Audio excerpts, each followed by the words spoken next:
আপনাদের এখানে মানে প্রেসিডেন্ট সেক্রেটারি কেশিয়ার পরিচালনা আমরা বাড়িতে ফিরব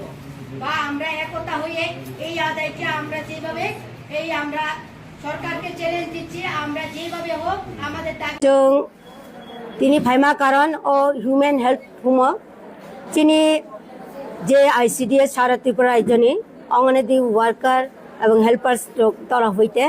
আং মানে সম্পাদিকা হিসাবে বক্তব্য না রাখো বা সরকার নকয় যে তিনি যে নিয়মিত স্বীকৃতি প্রদান খাইনানি অতি শীঘ্র খাইনা বাগি চন এবং তিনি যে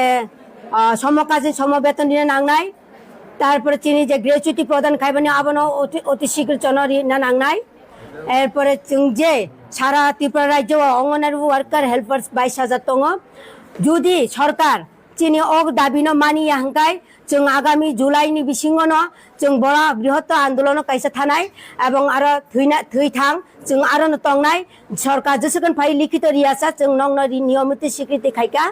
आज खायनि छायासा जों आ जागानो तंनाय जों अनशन तंनाय दरकार नांखाय तबो जों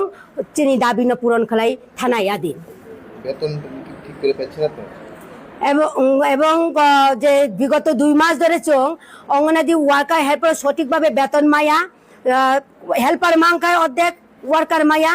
आबोनि बागै जों कयफोर छाना नायो बंनो प्रश्न खायो ताम बागै चिनि बेतन बाकी कर्मचारीनि बेतन যদি সঠিকভাবে হাপাঙ্কায় চিনি কর্মচারীनि বেতন কাই যে অঙ্গনাদি ওয়ার্কার হেল্পার যদি কর্মচারী হিসাবে গ্র্যাচুইটি প্রদান মানজাক जों রেগুলার যাক কাই জনতাম বাগে বড় জন বেতন কাশো এবং যে বেতন जों মানমানি আ বেতনनि অনুসারে जों ফিটিং বিল চালানো নাঙ্গো फिटिंग बिल बो सठिक मामाया 5 मास 6 मास दङ फिटिंग बिल नि कुनु चिंग करे आईसीडीएस जे चेराइ रक न जों बाहायके चाइनाय बाहायके पुष्टि प्रदान खाइनाय जों निजे चानाय ना बंगचार जों बेतन छि माया काय जों बाहायके डिउटी न खाइनाय जुदि जन आगामी मास नि बिसे जत्न चिनि बकेया बिल परिपूर्ण खाइरिया काय सरकार दफ्तर काय जों चिनि बेतन बो सठिक फाइमा मासरिया हंकाय जों ताइबो अब लामा कट लाहौर कटर जों कासोय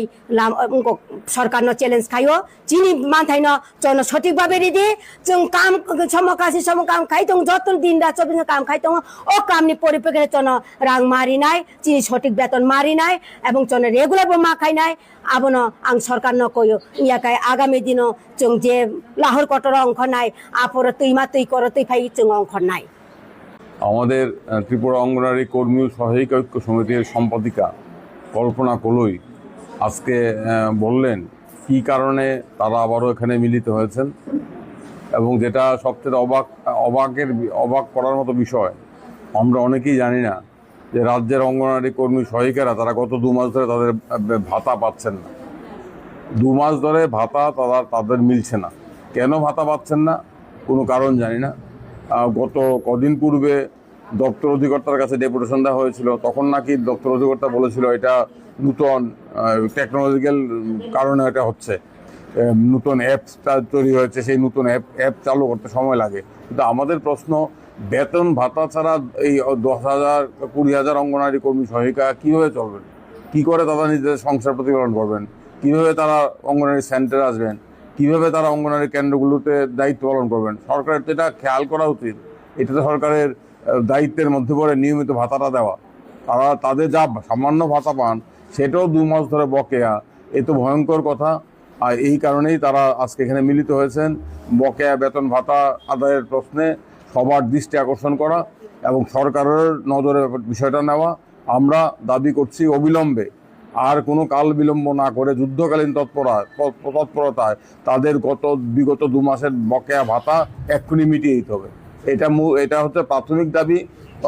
এই মুহূর্তের দাবি আর যে বিষয়গুলো আছে অঙ্গনারী কর্মী সহায়িকাদের নিয়মিতকরণ সাপেক্ষে সমকাজে সমবেতন আদালতের রায় অনুযায়ী তাদেরকে গ্র্যাচুইটি প্রদান করা এই সমস্ত বিষয়গুলো নিয়েও আজকে অঙ্গনারী কর্মী সহায়িকাদের মধ্যে আজকে দারুণ বিক্ষোভ তারা দেখছেন উচ্চ আদালতের রায়ের পরও এখনও সরকারের তরফ থেকে একবারও কোনো শব্দ উচ্চারণ করা হচ্ছে না সরকারের তরফ থেকে মন্ত্রীর তরফ থেকে দপ্তরের তরফ থেকে বলা উচিত যে আমরা ত্রিপুরা উচ্চ আদালতের রায় সুপ্রিম কোর্টের রায়কে মান্যতা দিয়ে অবিলম্বে বকেয়া গ্র্যাচুইটি যারা এই টাইমে গেছেন তাদেরকে দিয়ে দেবো এই কথাটা এখনও তারা কেন বলছেন না আমরা দেখব আর আর কদিন আর সামার ভ্যাকেশনের পর মানে গ্রীষ্মের ছুটির পর হাইকোর্ট খুললে পরে যদি এর মধ্যে আগামী 15 দিনের মধ্যে সমস্ত অবসরপ্রাপ্ত অঙ্গনারী কর্মী সহায়িকাদের গ্র্যাচুইটি সুদ সমেত প্রদান না করা হয়, তাহলে জুন মাসের 16 তারিখে আমরা দপ্তরের সমস্ত আধিকারিকদের বিরুদ্ধে আমরা আদালত অবমাননার মামলা করব। আজকে এটা আমরা এই সভা থেকে সিদ্ধান্ত নিয়ে সবাইকে জানিয়ে দিতে চাই, সরকারের কানে এই কথাটা পৌঁছুক। আমরা চাই যে 15 জুনের মধ্যে সমস্ত অবসরপ্রাপ্ত অঙ্গনওয়াড়ি কর্মী সহায়িকা যারা মামলা করেছেন তারা এবং যারা মামলা করেননি তারা সবাইকে তাদের প্রাপ্য গ্র্যাচুইটি সুদ সমেত অবিলম্বে মিটিয়ে দিতে হবে, না হলে তাদের বিরুদ্ধে আদালত অবমাননার মামলা আমরা 16 জুন দাখিল করব। আর অঙ্গনওয়াড়ি কর্মীদের নিয়মিতকরণের প্রশ্নে আমরা আদালতে লড়াই করব এবং রাস্তায় দাঁড়িয়ে এই লড়াইটা কিভাবে সংগঠিত করা যায় সেই জন্য আজকে এখানে আলোচনা। রাজ্যের 54টা সেক্টর থেকে অঙ্গনওয়াড়ি কর্মী সহায়িকারা এসেছেন। আমাদের মূল লক্ষ্য এই লড়াইয়ে সবাইকে সামিল করা। এটা 20,000 অঙ্গনওয়াড়ি কর্মী সহায়িকাদের সবার স্বার্থে লড়াই। এটা শুধুমাত্র ত্রিপুরা অঙ্গনওয়াড়ি কর্মী সহায়িকা ঐক্য সমিতির একক লড়াই নয়, সমস্ত অঙ্গনওয়াড়ি কর্মী সহায়িকা। আমরা বারবার এই কথাটা বলছি যে এটা কোন দিকে এটা দেখার বিষয় নেই, এটা হচ্ছে আমাদের একটাই পরিচয়, আমরা অঙ্গনওয়াড়ি কর্মী, আমরা অঙ্গনওয়াড়ি সহায়িকা। আমাদের স্বার্থ এক, আমাদের বর্তমান এক, আমাদের ভবিষ্যৎকে নিশ্চিত করার জন্য আমরা যাতে ভবিষ্যতে মাথা উঁচু করে বাঁচতে পারি, আমাদের অধিকার আদায় করতে পারি, আমরা যাতে আমাদের মর্যাদা আদায় করতে পারি, তার জন্য ত্রিপুরা রাজ্যের সমস্ত অঙ্গনওয়াড়ি কর্মী সহায়িকারা ঐক্যবদ্ধ হন। আন্দোলনের মঞ্চে নামুন, আন্দোলনের ময়দানে নামুন, আইনি লড়াই চলবে, রাস্তায় দাঁড়িয়ে লড়াই হবে। সেই রাস্তায় দাঁড়িয়ে লড়াইটা কিভাবে হবে তার জন্যই আলোচনা করে এখানে তারা পরবর্তী সময় বসে ঠিক করবেন। আজকে কিছুক্ষণ পরেই তারা সবাই মত বিনিময় করে আমরা একটা কর্মসূচি তৈরি করব। আগামী 6 মাস এই রাজ্যের অঙ্গনওয়াড়ি কর্মী সহায়িকারা কিভাবে রাস্তায় আন্দোলন করবেন তার একটা রূপরেখা এখানে তৈরি হবে।